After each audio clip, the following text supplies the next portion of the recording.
My boss kept making jokes about my weight. So I decided to make him deeply, deeply uncomfortable. Our storyteller is a 36-year-old man who works in an office filled exclusively with other men.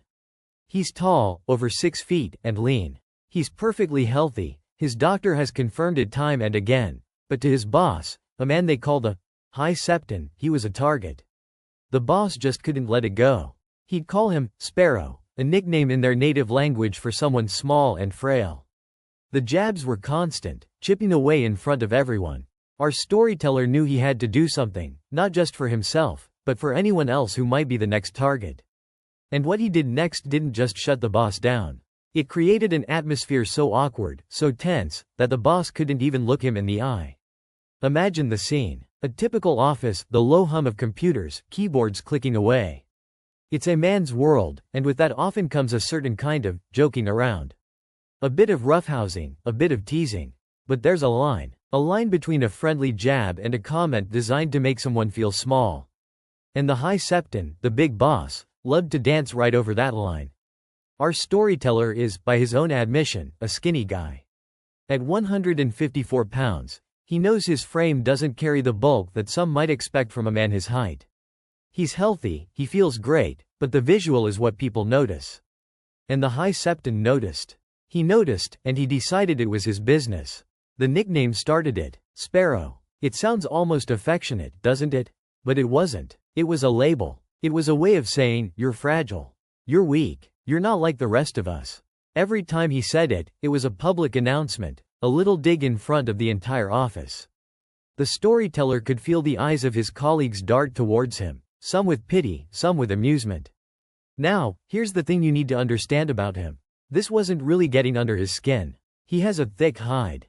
He knows who he is, and some guy in a corner office with a misplaced sense of humor isn't going to change that. He doesn't care what the boss thinks of him personally. They don't know each other. They're not friends. But then he'd look around the office. He'd see the other guys. And he'd think, what if the next target isn't me? What if it's someone who is struggling? Someone who doesn't have thick skin? What if the boss's next playful joke is about someone's thinning hair, or the gut they're self-conscious about, or something happening in their personal life? A boss's words carry weight. And these words were poisoning the well. He decided then and there. He wasn't going to let it slide anymore. He wasn't going to have a big confrontation. No, he was going to do something much more effective. He was going to throw a wrench in the gears. He was going to make it weird. The opportunity came yesterday. The High Septon strolled over to his desk, that familiar, smug look on his face. He asked a quick work-related question, but it was just a warm-up. You could feel the real topic coming. And sure enough, the conversation somehow, as it always did, veered towards food. The boss leaned against the desk partition, crossing his arms. He was performing for the office. So, the boss began, his voice loud enough for the nearby desks to hear. Are you gonna eat today, Sparrow? The insinuation was thick and ugly. That he was so frail, so bird-like, that he must be starving himself. It was the same old line, the same tired joke. But this time, our storyteller was ready.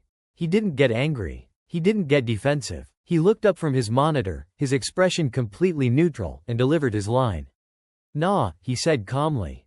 I'm on a diet. Trying to lose weight. Silence. The gentle hum of the office suddenly seemed deafening. You could feel the air change. The boss's smug grin faltered. His eyes widened, a flicker of confusion, then disbelief. What? He stammered. The confident bully was gone, replaced by a man who looked like he'd just seen a ghost. Our storyteller didn't break character. He gave a casual, dismissive shrug. Yeah, he continued, as if discussing the weather.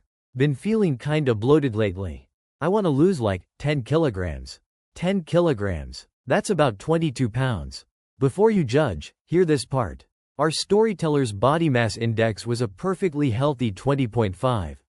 The imaginary weight loss goal he just threw out there would plummet his BMI to 17.5. That's not just thin, that's medically underweight. That's the territory where doctors get seriously concerned. He had absolutely no intention of losing a single ounce. In fact, he often struggled to gain weight. But his boss didn't know that. All his boss heard was his thinnest employee, the man he relentlessly teased for being underweight, calmly announcing a plan for drastic, dangerous weight loss. The boss just stared. His mouth opened and closed a few times, but no sound came out. The joke had curdled. This wasn't funny anymore. This was alarming. His face went from smug to shocked to genuinely horrified. But he finally managed to get out, his voice now a panicked whisper. You can't do that. You're not really on a diet, are you?